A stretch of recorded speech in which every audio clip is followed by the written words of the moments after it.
Mark Watson here. I'm just going to come on and give you a quick update on what books I'm currently reading at the moment. I've just been on holiday. I've had 2 fantastic holidays. I went back to my hometown of Burnley in Lancashire, and I also went on holiday in Spain to a very nice place called Calafels. So what I'm going to do today is I'm going to have a quick chat to you about what books I'm currently reading, and then you can go out and buy them if you like them. So first of all, I'll let you know I'm still reading Battlefield Earth. Okay, this is by L. Ron Hubbard. As you can see, it's an absolutely massive book, well over 1,000 words, 1,000 pages. Sorry. This is the very latest version of it, 21st century edition, which includes expanded content, author interview, and author notes about the book.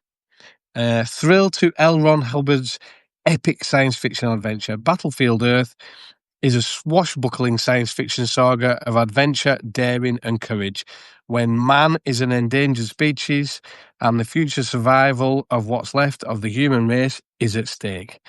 In the year 3000 AD, man has been savagely ruled for 1,000 years by a space plundering race of 9-foot-high gas-breathing conquerors from the planet Cyclo. So not Psycho, but they are pretty crazy. Cyclo. One of the Cyclos, the villainous Turl, enslaves a man creature and forces him to mine Earth gold. Turl's plan to teleport the gold to Cyclo, where he can then return wealthy beyond the dreams of avarice. The slave emerges in the form of Johnny Goodboy Tyler. Okay, Johnny Goodboy Tyler is your, let's see, Luke Skywalker. Is the Luke Skywalker of the story. This is very similar to Star Wars. This is, everyone who reads this says this book is the Star Wars of science fiction books. So it's excellent. Johnny has plans other than to make Turl wealthy, namely to free mankind from alien tyranny and cause the ultimate destruction of the Cyclo invaders. But is Johnny's fight to save humanity from these gigantic and technologically superior monsters a losing battle, or will humans regain the Earth once more? Now discover the fate of our world for yourself in L. Ron Hubbard's pulse-pounding novel Battlefield Earth, a saga of the year 3000. 21st century edition features authors never before published handwritten notes, an exclusive author interview, original lyrics for the novel written by L. Ron Hubbard, and cover art by the legendary Frank Frazetta. Here's the cover. There you go. There's Johnny Goodboy Tyler fighting against a Cyclo. This is a brilliant book. I would say it's up there with Dune and let me see, Ender's Game, I would say, and definitely Star Wars as just a centerpiece of science fiction. It's much better written than, I would say, Foundation or those books. I find the prose very stifling. I find them very... I never really warmed to Asimov, to be perfectly honest. But this is just great. Pulse-pounding science fiction. Everything everybody says about it is completely true. You can read all the praise here. Battlefield Earth is more than pure science fiction. It's pure gold. This has everything: suspense, pathos, politics, war, humour, diplomacy, and intergalactic finance. Battlefield Earth is a terrific story, carefully underplayed comedy, a masterpiece. This is from, so you've got reviews here from the likes of Robert A. Heinlein, Frederick Paul, Brandon Sanderson, Kevin J. Anderson, Kirkus Reviews, sci-fi.com, Los Angeles Times. It's a rousing tale and an uplifting one as well, a saga of man's struggle and triumph. There you go, we can see Battlefield Earth. So I'm still getting through this. If I do a winter reads Substack live, I'm sure I'll still be talking about this. Battlefield Earth by L. Ron Hubbard, a saga of the year 3000. And what can I say? It's a brilliant book. I highly recommend it. If you don't want to carry around such a meaty tome, I have to admit, this was sent to me by Galaxy Press themselves, who um, own the rights to the L. Ron Hubbard stories. So they sent me this, which is why I've got this great big book. What I would normally do is I would normally read it on my Kindle. But I've got this version and I'm loving it. I'm taking it everywhere with me and I'm getting through it. I would put it up there with Ian M. Banks. I would say it's as good as an Ian M. Banks book is Battlefield Earth. It could be an Ian M. Banks book. That's how good it is. Much as I like Dune, I do think this is a bit more action-packed. There's a lot less kind of 70s psycho stuff going on in it.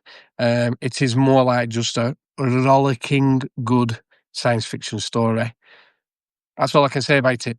If I were you, I'd definitely add Battlefield Earth to your to-be-read list. Another book, the next book, so let's move aside. So you go Battlefield Earth, L. Ron Hubbard. I'm still reading this and I'm loving it. It's fantastic.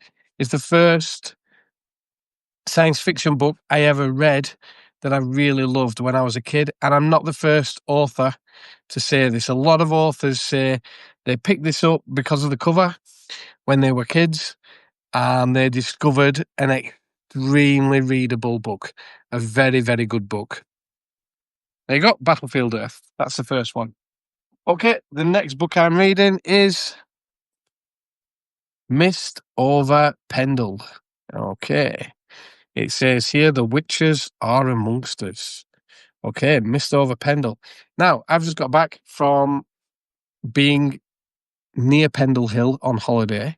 So I went up Pendle Hill. I went for a walk up Pendle Hill with some friends. And on the way there, there's a bookshop called Witches Galore, run by a lovely lady called Maureen the Witch. And I don't know if you're familiar with this, but during the 17th century, 1612, over in Pendle, a lot of people, maybe between 10 and 12 people, were all put on trial for witchcraft, all found guilty, and all hanged for witchcraft. I think one of them maybe died before they could be hanged, and one of them was acquitted. Either way, it was a very big. It was like 2% of the whole of the deaths of the witches when they were persecuted in the UK in that one trial, and it was also very famous because one of the witnesses, the main witness, was a 9-year-old girl who proceeded to give damning evidence that her whole family were witches, which was enough to get them all hung. This is Mist over Pendle. This is a dramatized version of things, like a historical fiction novel, maybe you would call it now. And it tells things from the point of view of a young woman who's been sent to live with the local magistrate. The local magistrate is struggling in the times against. You've got the Puritans who want him to be harsh on everything. There's still a few Catholics knocking around because there was, during that period of time, there was a great upheaval after the death of Henry VIII. One king was Catholic, then the next would be Protestant, then Catholic again, then Protestant. So it was all up and down. 1 minute being Catholic was allowed, the next minute it was against the law. People got fined for not going to church, so you had to kind of show your face in church. Otherwise, a magistrate would go around and want to know why you or your family weren't in church that week. So there's an awful lot going on. It's written the prose is very old-fashioned. I find it brilliant. I love prose like this. It's very much like, I would say, Patrick O'Brian. It's written very much in his type of prose. Patrick O'Brian, who wrote the Aubrey and Maturin stories, of course. And it's that same kind of old-fashioned but very readable prose, like you would get from... I wouldn't say it's as impenetrable as Thomas Hardy or Dickens or somebody like that, but it is quite an old-fashioned book. It likes to tell you what people are wearing, it tells you what people are eating, it tells you sort of descriptions of where people are living and everything else. They go everywhere on horseback, so, it's it tells you the story of the journeys in kind of quite a lot of detail. So it is, a book that takes its time. Like, I'm reading it, and so far, there's no witchcraft. I haven't got any witchcraft. I'm about 100 pages in. Let's see, 123 pages in. However, I think the point that this book was trying to make is, I'm not sure yet because I haven't reached that point where it all becomes clear. But I think the idea is that witchcraft didn't really exist, but enough people pointing fingers at you was enough to get you hanged for it. One of the parts that I did get to, some of the women who are purported to be witches in the area are trying to beg money off somebody, and one of them mutters under his breath. He's a church warden, so one of them throws cow dung at him, and he runs away. And as he's running up the hill, he drops dead, which sounds like a stroke or a heart attack or something like that. But because the accused witch, was muttering under her breath, they believe that she's cast a spell on him and has been struck down dead. Things like that were enough to get you in big trouble back in those days. The actual witches themselves are from two very poor families. One of them seems to live in a house that they call the Tower, Malkin Tower, which is falling apart. It's very sort of nasty. But the magistrate, who's one of the main protagonists of the story, has to continuously keep visiting Malkin Tower to try and get fines from them. They're always in trouble with the law and this kind of thing. So, but it appears that there's no witchcraft so far. There's no witchcraft. It's just people going about their normal business. But there you go. This is the one, Mist over Pendle. Let me read you the description. 17th century England is a place of superstition and terror. Okay, so deep in the forest of Pendle, people have been dying in mysterious circumstances. The locals whisper of witchcraft, but Squire Roger Nowell, in charge of investigating the deaths, dismisses the claims as ridiculous until a series of hideous desecrations forces Roger and his cousin Marjorie to look further into the rumours, and what they discover brings them face to face with the horrifying possibility that a coven of witches is assembling, preparing to unleash a campaign of evil and destruction. Robert Neil's novel is a classic tale of witchcraft set in a wild, inaccessible corner of Lancashire, in a time when the ancient fear of demons and witches was still a part of life and death. So, okay. What they've done is Marjorie, who was mentioned as the cousin of Roger. Roger is the magistrate, so he has to investigate everything that's happening. Marjorie is quite good because she's just been sent there. The novel starts off with her in London, and her cousins are looking to pack her off somewhere, and so they send her to Lancashire to a distant cousin, Roger Nowell, and they just drop her into the middle of all the events that are happening, which is pretty good, really. It's a good way of, it's a good narrative. But that's what the book is. It's, what shall we do with this girl? We'll send this to Lancashire. She arrives in Lancashire. Everyone's very impressed with her and lets her into everything that's happening, basically, which includes, I would say, allegations of witchcraft.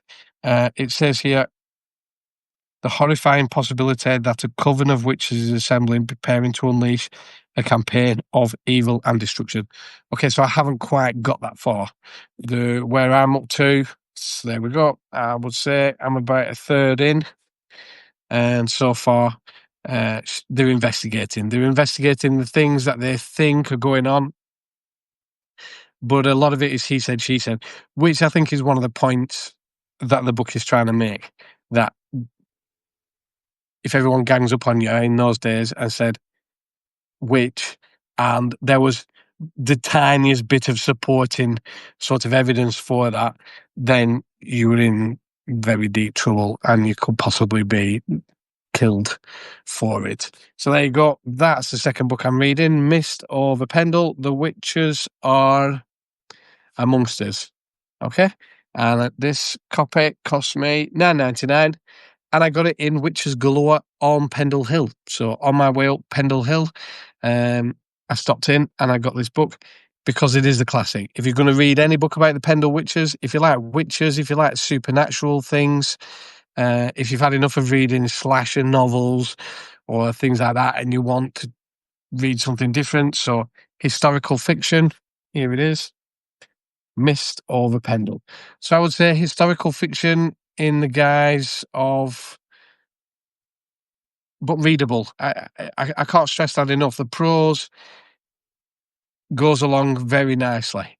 There's a lot going on. You can tell it's all bubbling under the surface. The prose is quite old-fashioned. You know, if someone goes from A to B, it gives you the full details of that kind of thing. I'm going to read a little and see what you think. I'll open at a random page. Marjorie prodded the thing doubtfully, then cut it and dutifully tasted the queer stuff.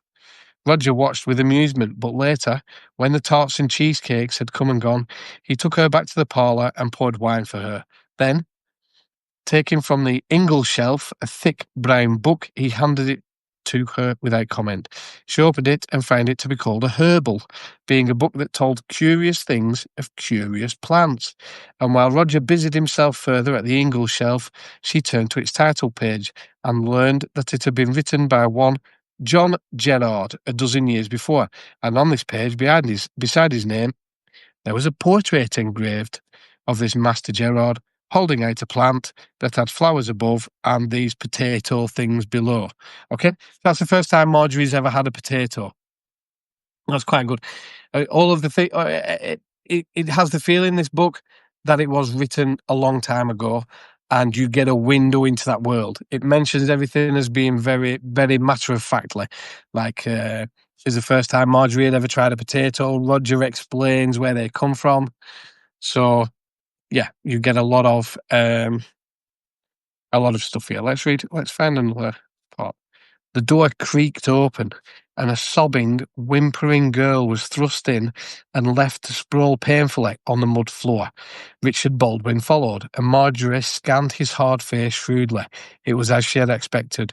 She had seen that pitiless chill in Puritans before.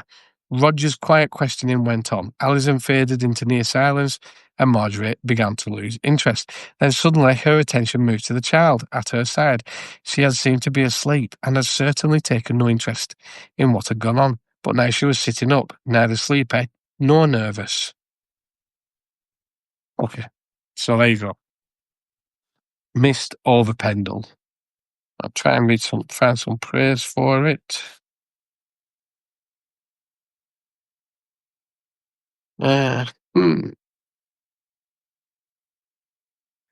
So, first published in 1951. Okay, so it does have that kind of way of writing about it, that prose, that 1950s kind of way of taking its time and explaining the story. To the dusty memory of Master Thomas Potts, sometimes Clark, to the judges in the Circuit of the North Parts, who in November 1612, at his lodging in Chancery Lane, wrote of the late wonderful discovery of witches in the county of Lancaster. Okay, so that testament from the trials actually does exist. You can check it out. So if you want to go on Wikipedia, put the Pendle Witches, it does talk about the wonderful discovery of witches in the county of Lancaster. So it does talk about that. So there you go, Mist over Pendle. So just a quick recap.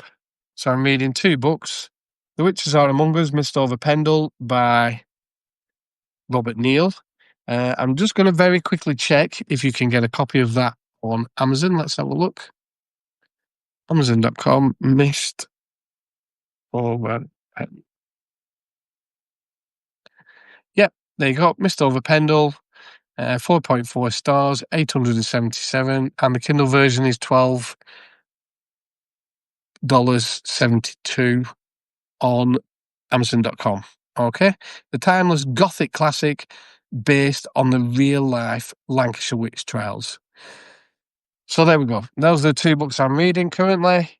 Mist or The Pendle, which I highly recommend. I would so far give this 8 out of 10. Okay. I'm saying that because I haven't come to the end of it yet. I don't really know how good it's going to turn out to be. Also, I'm not quite sure if this is a testament of something that happened, told as fiction but very factual, or if there'll actually be witches and witchcraft and terror and superstition or anything like that in it. So far, so matter of fact. So telling the tale. So there we go, Mist over Pendle. That's the first book. Second book, or the first book I talked about earlier, Battlefield Earth, which is that big, which is enormous. That's the one. Battlefield Earth is a terrific story. A pulse-pounding mile-a-minute sci-fi action adventure, non-stop and fast-paced. Every chapter has a big hang-up adventure. The swashbuckling energy and wonder of Star Wars. Okay, I'm not the only person to say this. When I first read Battlefield Earth, I thought it was like Star Wars. It's very similar, as in a farm boy who has no real role in anything is suddenly thrust into the center of galactic events and manages to change everything. Okay, so very much like Star Wars, Luke Skywalker, the story of Luke Skywalker. Here we've got Johnny Goodboy Tyler, who is the protagonist, and yeah, he fights against alien invaders who've taken over the planet Earth years ago. They gassed everybody, killed everybody, and now they're basically pulling up all the resources and minerals from the planet. That's what they do. And one of them decides to train a human to work their machinery so that he can get to places that they can't get in, to make them rich. But he learns how to use their machinery, how to use their weapons. He trains other people how to do it, and we have a human resistance, which then takes back control. So there we go. Battlefield Earth. Here we go. Highly recommended. Very highly recommended. Okay, thanks for joining me, everybody. That's it. I'm only reading 2 books. Highly recommend both of them, and I'll get back to you soon. Thank you for joining. Thank you for tuning in. Cheerio. Bye-bye.